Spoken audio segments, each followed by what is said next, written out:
getting their firepower? The primary reason that it's flourished is you're arming the very same groups we've been at war with for 10 years in the U.S. Al-Qaeda affiliates. These are the same people we've been fighting in Afghanistan and Iraq for 10 years. So, I mean, obviously there's a clear contradiction. There's a clear double standard in Western policies. But since it's not reported by the media, the people don't know. And if they knew, they would... If anybody knew, nobody in their right mind would say, yeah, sure, arm Al-Qaeda. Nobody. Yeah. It's a terrible idea. Under any circumstance, whether there's a leader you don't like or not. Very interesting story. Of course, Michael.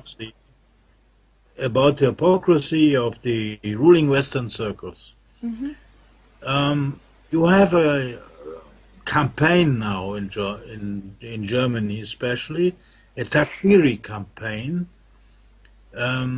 They called Lies. In German it's called Lies. In English it says read. Read, right. And the Takfiri, they organize in many cities the free distribution of, I say, so-called Quran, because I got one. It is a falsified thing.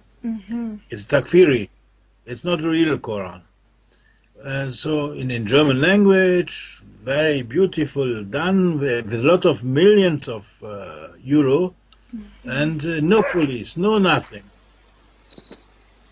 This happens, and just some weeks ago, a good brother of mine, he started to have a web page to distribute news about Lebanon and news about Hezbollah, our brothers in Lebanon, using, of course, sometimes the banner, etc., etc.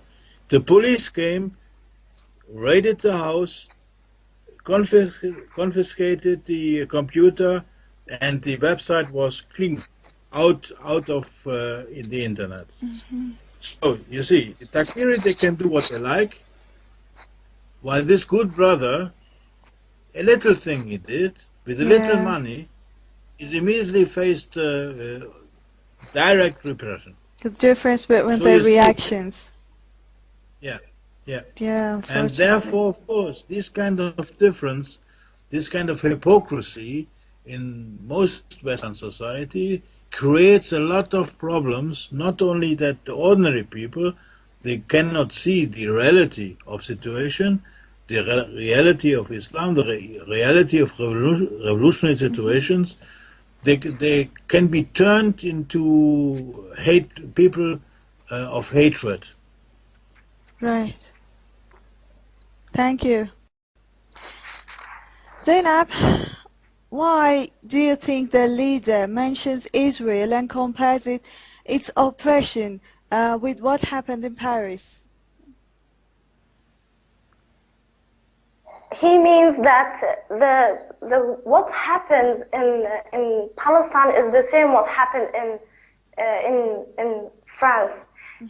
The terror is same. There is no bad and good terror.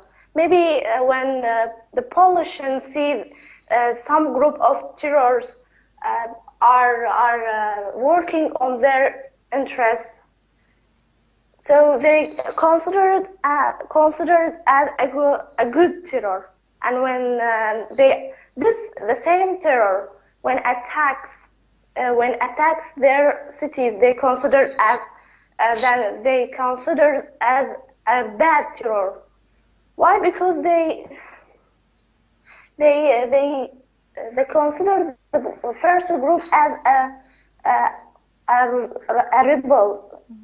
rebels, and on their governments, and they insulted the governments of Mid-East that they are dictatorial and they are tyranny governments, and so the nation made a revolution against them. So this is a good, because they will be free, they will get the freedom. But this is not a true. This is the false. This is a mind washing, because this is the same groups are attacking attacked France. So after that, the same they are actually this is a hypocrisy. At first time, they considered terror as a good, and they considered them as a revolution against government and extra. But after that, when the same terror attacked their city, they considered it as a terror, and all the media showed this, and they directly insulted Islam and Muslims. They said the Islam is behind of this attack, and they forget that Muslims suffer from this terror for many years. They have already been the victims of the terror. Thank you so much, Zainab. Essentially, why hasn't Israel been called terrorists after they've been doing these kind of things for years? You know, why does it take people being killed in Paris to be called terrorism when the Israelis do this thing? Almost every day they're killing people, and yet nothing is said. He also talks about you know, the clash of cultures and how Western culture has been introduced in the Middle East not in a respectful way, and in a way that is causing a lot of people to react negatively to it. He raises a lot of points, and he talks about basically about how Middle Eastern countries have been trying to develop, and every time they try to develop, they're just crushed. And yet Western leaders try to tell them that they're not oppressed. Well, there's clearly an oppression of Middle Eastern countries by Western banks and corporations, and he's pointing that out very clearly. I think the letter is really an expression of confidence. He has hope that young people in Western countries can think deeper than what the media is guiding them to think. Okay, yes. So, why do you think that this letter is mainly meant to be read by the youth? Why do you think that Ayatollah Khamenei just wrote this letter only for youth?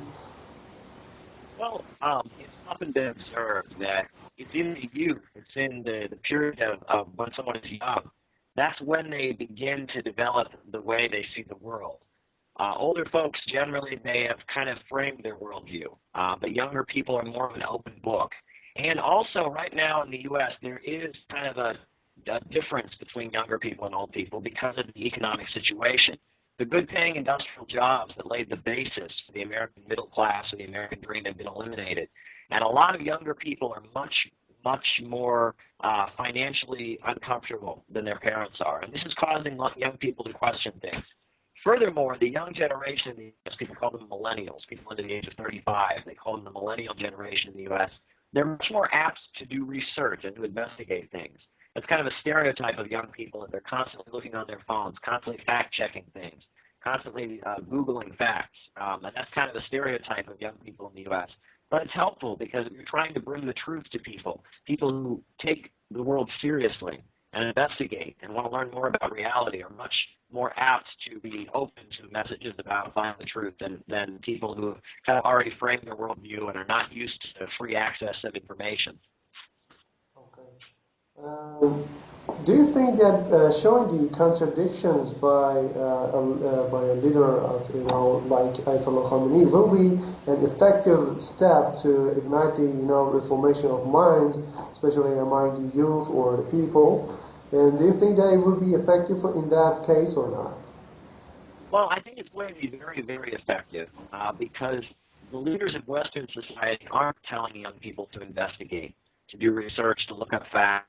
Rather, the leaders of Western society are just kind of telling us how it is and expecting us to just kind of obey. And young people who do investigate and do look into facts, they're calling them conspiracy theorists, saying that they're not respectable people. That's something they shouldn't be doing.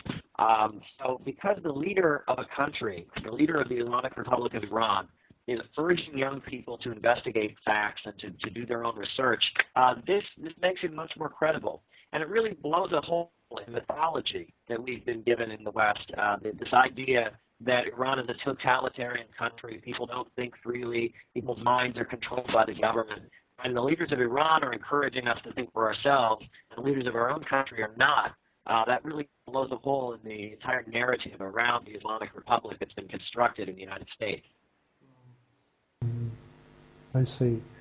And okay, so when you talk about that, I just remember something else.